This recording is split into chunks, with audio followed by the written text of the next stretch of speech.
اچھا آپ نے اٹھرا کے بارے میں تو بتایا، ابھی میں آئی ہوں تو میں نے دیکھا ہے کہ آپ کے پاس کچھ خواتین بیٹھی تھی اور آپ انہیں کوئی دوائی دے رہے تھے، تو کیا میں یہ جان سکتی ہوں کہ وہ دوائی کس چیز کی تھی اور وہ خواتین کون تھی؟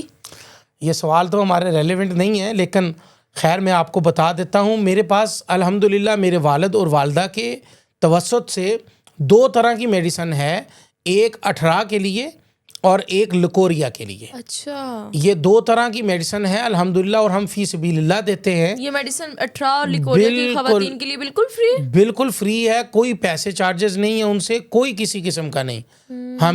مجھے آئیڈیا ہے اس بات کا کہ الحمدللہ والد محترم اللہ ان کی قبر پر کروڑہا رحمت نازل فرمائے، آمین. ان کے پاس وہ ہر جمعرات کو بہت ایک جمع غفیر خواتین کا اکٹھے ہوتا، وہ اپنے محرم کے ساتھ آتی، جمع غفیر اکٹھا ہوتا، آپ ان کو بیان کرتے، بیان کرنے کے ساتھ ساتھ آپ ان کو ان کی اصلاح کرتے اور اصلاحی دعوت دیتے.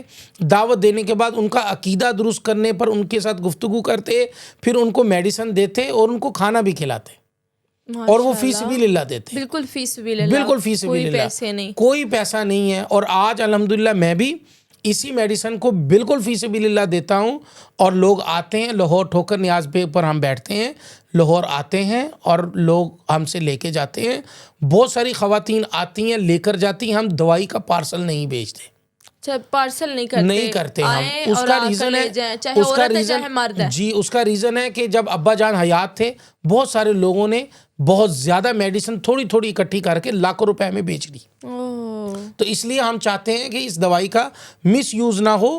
آپ آئیں، یہ دوائی جو ہے وہ طبی دوائی ہے، یہ طب نبوی صلی اللہ علیہ وسلم سے لی گئی چیزیں ہیں، اور اسی کے دائرے میں رہتے ہوئے یہ میڈیسن تیار کی ہے. والد محترم نے، والد صاحب کے پاس الحمدللہ حکمت کی جو ہے وہ باقاعدہ ڈگری بھی تھی، ان کی طرف سے یہ تیار کیا ہوا نسخہ ہے اور خواتین کو دیا جاتا ہے. الحمدللہ لاکھوں خواتین اس سے مستفیض ہوتی ہیں، اور الحمدللہ ہم یہ فری آف کاسٹ، کوئی کاسٹ نہیں ہے اس کی، کوئی پیسہ نہیں ہے، کوئی چارجز نہیں ہے. ایون کہ ہم بالکل کوئی آ کے پوچھے بھی تو ہم اس کو واضح کہہ دیتے ہیں کہ نہیں بھائی، ہاں اس کا صدقہ ہے، لیکن صدقہ بھی اپنے مقام پر جا کر دینا، ہمیں نہیں دے کے جانا ہے. مطلب مثلا کہ اس کا جیسے والد صاحب نے 101 روپے اس کا صدقہ رکھا ہوا تھا، یہ 101 روپے آپ نے، اگر کوئی ہمارے پاس خاتون آتی ہے، ہم اس سے اس کی مرض کی کیفیت پوچھتے ہیں، پھر اس کو اس کی کوانٹی بتاتے ہیں کہ اتنی کوانٹی میں اتنے اوقات میں آپ نے کھانی ہے، اور ہم اس کو دیتے ہیں. جب وہ اپنے مقام پر،